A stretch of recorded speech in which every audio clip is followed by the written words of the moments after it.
मुस्लिम आरक्षण का जिन्न एक बार फिर चिराग से निकल आया है। इस बार इस चिराग को रगड़ने का काम किया है लालू यादव ने। लालू ने मुस्लिम को आरक्षण की बात कहकर बीजेपी के उस मुद्दे को हवा दी जिसे बीजेपी पहले से ही भड़का रही थी। बस बीजेपी के खुलकर आते ही लालू पीछे हटे, मगर तब तक बीजेपी अपने मकसद में कामयाब हो गई और अब पूरा इंडिया गठबंधन इस विवादित मसले पर सफाई देने में जुट गया है। देखिए लालू के मुस्लिम आरक्षण राग पर यह हमारी खास रिपोर्ट। मुस्लिम आरक्षण पर बढ़ा बवाल, लालू ने मारा यू टर्न, पलटा बयान। अपनी बयानबाजी के लिए पहचाने जाने वाले इंडिया अलायंस के प्रमुख और आरजेडी नेता लालू प्रसाद यादव ने एक ऐसा बयान दिया जिससे पूरी राजनीति में बवंडर मच गया।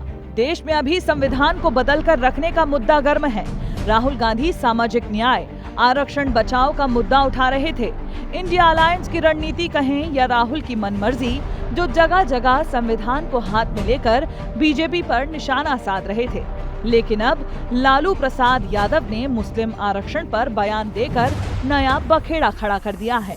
वहीं जब बयान से राजनीति गरमाई तो फिर नेताजी ने यू टर्न भी मार लिया और थोड़ा बदलते हुए सुर में दोबारा अपनी बात रखी। रिजर्वेशन तो मिलना चाहिए मुसलमानों को। आरक्षण सामाजिक आधार होता है, धर्म आधार नहीं होता है। तो सुना आपने, पहले कहा कि मुसलमानों को पूरा आरक्षण मिलना ही चाहिए और फिर कुछ ही देर में कहते हुए सुनाई दिए कि आरक्षण सामाजिक न्याय के आधार पर होता है, धर्म आधार नहीं होता। लेकिन ये राजनीति है, यहाँ हर शब्द के मायने होते हैं। लालू प्रसाद के एक बयान ने उनकी पार्टी और इंडिया अलायंस के ऊपर सवाल खड़े कर दिए। बीजेपी ने भी इस मौके को नहीं छोड़ा और जमकर हमलावर हुई। प्रधानमंत्री नरेंद्र मोदी ने लालू यादव के बयान पर सवाल उठाया कि आखिर इसका क्या मतलब है। क्या SC, ST और OBC समाज का सारा आरक्षण मुसलमानों को दे देना चाहिए? लालू के बयान पर बिहार के डिप्टी CM विजय सिन्हा और सम्राट चौधरी ने भी पलटवार किया और कहा कि लालू के इरादे कभी कामयाब नहीं होंगे। एक व्यक्ति को लालू प्रसाद जी ने 15 साल के शासन में एक आरक्षण नहीं दिया, लोगों को नौकरी नहीं दी। आज यदि बिहार के लोग बेरोजगार हैं तो लालू प्रसाद जी के चलते हैं। संविधान विरोधी लालू प्रसाद हैं और आरक्षण विरोधी लालू प्रसाद हैं। आरक्षण का हमने समर्थन किया है, उसके बाद विपक्ष की आवाज को नहीं सुनना, ये जान के भ्रम का वातावरण फैलाना, विषय को डाइवर्ट करना, विषयांतर करना, क्योंकि इनका नीयत साफ नहीं है, पहले भी देखा गया है। इतना ही नहीं, बिहार से उठे सुर का असर मध्य प्रदेश में भी देखने को मिला। प्रदेश अध्यक्ष VD शर्मा ने कहा कि जो कर्नाटक में किया वो देश में करना चाहते हैं। ये बैकडोर एंट्री OBC आरक्षण पर डाका डालने का प्रयास कांग्रेस करना चाहती है।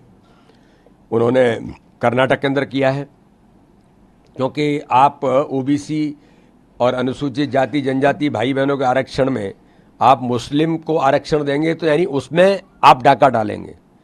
तो ये बैकडोर एंट्री करके जो इन्होंने कर्नाटक में किया उसको पूरे देश के अंदर कांग्रेस लागू करना चाहती है। इनकी बहुत साफ मानसिकता है। देश में मुस्लिम समुदाय को आरक्षण कैसे दिया जाता है, मुस्लिम आरक्षण की क्या स्थिति है, आइए जानते हैं। मुस्लिम समुदाय की कुछ जातियां OBC में शामिल हैं। महाराष्ट्र, कर्नाटक, आंध्र प्रदेश, गुजरात, राजस्थान, तमिलनाडु में मुस्लिम समुदाय की कुछ जातियों को आरक्षण मिलता है। केरल में शिक्षा में 8% और नौकरी में 10% सीटें मुस्लिम समुदाय के लिए आरक्षित हैं। वहीं तमिलनाडु में 90% मुस्लिम समुदाय आरक्षण की श्रेणी में आते हैं। मुस्लिम समुदाय की ओर से लगातार आरक्षण की मांग होती रही है। क्या इस समुदाय को संविधान के अनुसार आरक्षण दिया जा सकता है? यही सवाल एक बार फिर खड़ा हो चुका है। लेकिन संविधान क्या कहता है वो भी जान लीजिए।